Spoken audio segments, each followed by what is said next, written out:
Quanto mais eu rezo, mais assombração me aparece. Oi, tudo bem? Eu sou o Lidiz do canal Grimório Adaptado e eu trago aqui esse dito popular, né? Que expressa muito bem aquilo que eu trouxe em um dos vídeos anteriores sobre orações que viram a vida da gente de pernas para o ar, né?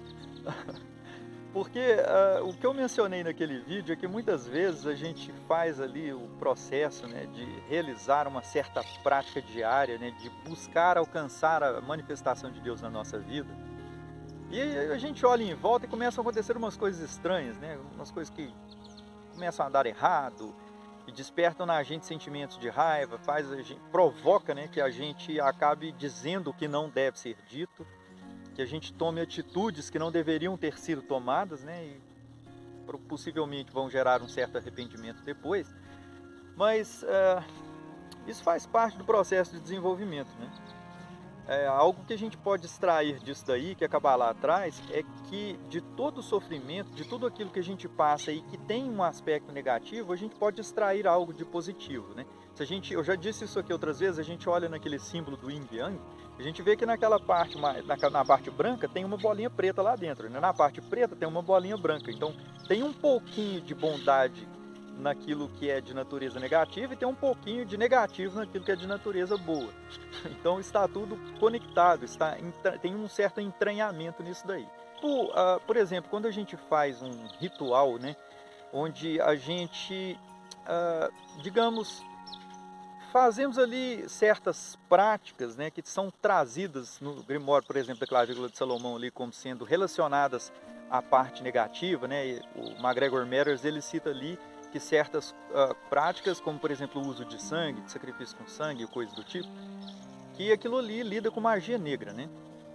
Aí, aí outras pessoas vão dizer, tipo, usam desse argumento, né, para justificar o uso desse sangue e praticar dessa forma, dizendo que no passado o povo de Israel também usava sangue nos rituais, né? Então é meio que hipocrisia dizer que não é proibido fazer aqui do meu jeito, mas eles podiam fazer do jeito deles. Tem certas coisas que devem ser levadas em consideração, né? Então, o povo de Israel, o entendimento que tem ali naquela prática ritualística é de que ele fazia aquele sacrifício de sangue porque o sangue ele tem algo que é relacionado com a morte, né? Então, tudo que é relacionado com a morte é tudo aquilo que a gente deve se privar durante o processo de preparação pré-ritual. Por exemplo, mesmo que não seja, vamos dizer, um ritual cerimonial, vamos imaginar que a pessoa que está ali fazendo o seu processo, né, durante a quaresma de não comer carne, ou de não comer carne só no último dia, né? Vamos dizer que a pessoa vai fazer de qualquer uma dessas duas formas ali, é um processo ritualístico em que ela está fazendo uma certa privação para alcançar uma maior proximidade, né? Um relacionamento um pouco mais estreito com o divino, né? Então, o momento onde ela termina aquele processo ali é o momento onde ela espera alcançar esse estreitamento dessa relação. Então, assim, o sangue que era utilizado na ritualística ali dentro do templo, né, ele tinha uma correspondência com o aspecto negativo que é o pecado. Então, a morte e o pecado estão relacionados com esse rito de uso do sangue, né? E o que acontecia em seguida? O sangue era queimado. Então, tinha um sacrifício que era ola, que queimava tudo, né? Então aquilo ali passava por um processo de purificação do fogo, a chama de Hashem, o fogo de Hashem, purificando aquela energia negativa, né? Transmutando aquilo em algo positivo, porque assim a luz divina era trazida de volta a Israel e ficava a presença divina com o povo. E essa presença divina não abençoava só o povo de Israel, abençoava também toda a terra, porque a ideia era de que o Templo de Jerusalém era uma representação da presença de Deus na terra, né? E dessa forma, o povo de Israel que seguiam todas aquelas leis, ou buscava seguir todas aquelas leis, né? Porque ninguém é perfeito, todo mundo comete erros, justamente pelas falhas, né? Os erros, acaba sendo necessário, então, realizar aquelas práticas ali no Templo de Jerusalém para poder manter essa presença divina no meio do povo. Porque se o povo não conseguisse ter essas práticas, a presença divina se afastava. Era como se alguém, sabendo que Deus vai estar presente aqui, você deliberadamente pratica algo que diz que não quer a presença de Deus e você afasta Deus. Mas existem também aqueles erros que são cometidos de uma forma não intencional, né? Tem aqueles erros que são cometidos também por ignorância. Então há várias formas do ser humano cometer esses erros. E esses erros eram então apagados através desse vínculo que existia entre o sangue, que representa a morte, e o pecado, que também representa a morte, passando por esse processo de purificação pelo fogo. Entretanto, em outras práticas que não dizem respeito a isso, que tem uma base cabalística, o sacrifício de sangue não é ofertado a Deus com esse objetivo, com essa intenção de purificação. Ele é ofertado a consciências negativas para que se satisfaça o ego, né?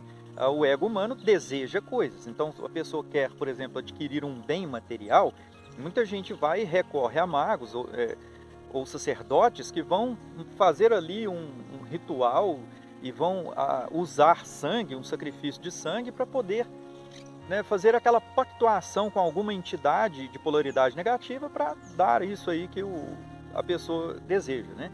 Então é um objetivo totalmente diferente, né? Está alimentando a matéria, não está alimentando o espírito, não está alimentando a alma.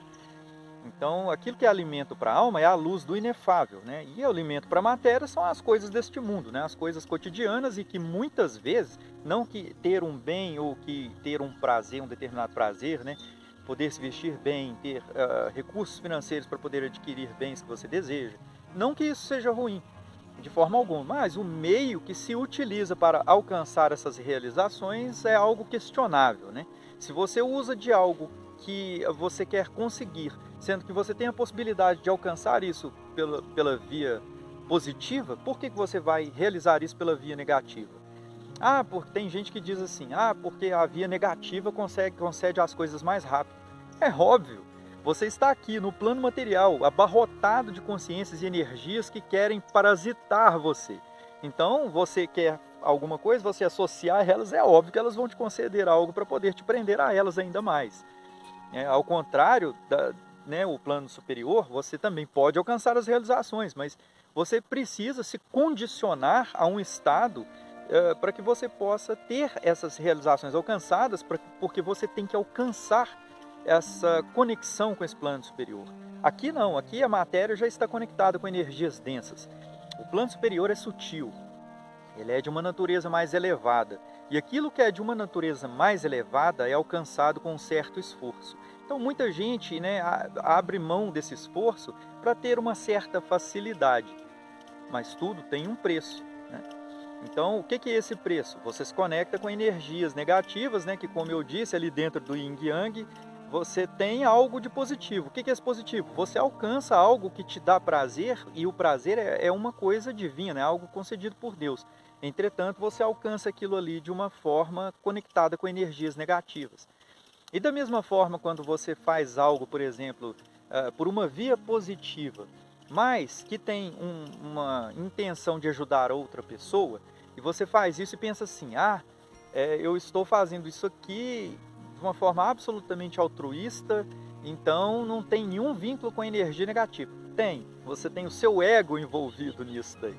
Então, se você faz, por exemplo, pede uma cura para uma pessoa da família, para um amigo, você tem um interesse particular, então tem um aspecto egoísta que diz respeito ao seu ego. Então tem um vínculo também aí com uma energia negativa que é de natureza egóica, né? O ego tem essa natureza que é trazido ali no conto de Adão e Eva, né? A serpente é mencionada como sendo esse aspecto egóico que o ser humano traz em essência, e ela se arrasta sobre o chão, ou seja, está conectada com a sujeira do chão, com as impurezas, né? E isso é parte da essência egóica, isso não se dissocia do ego.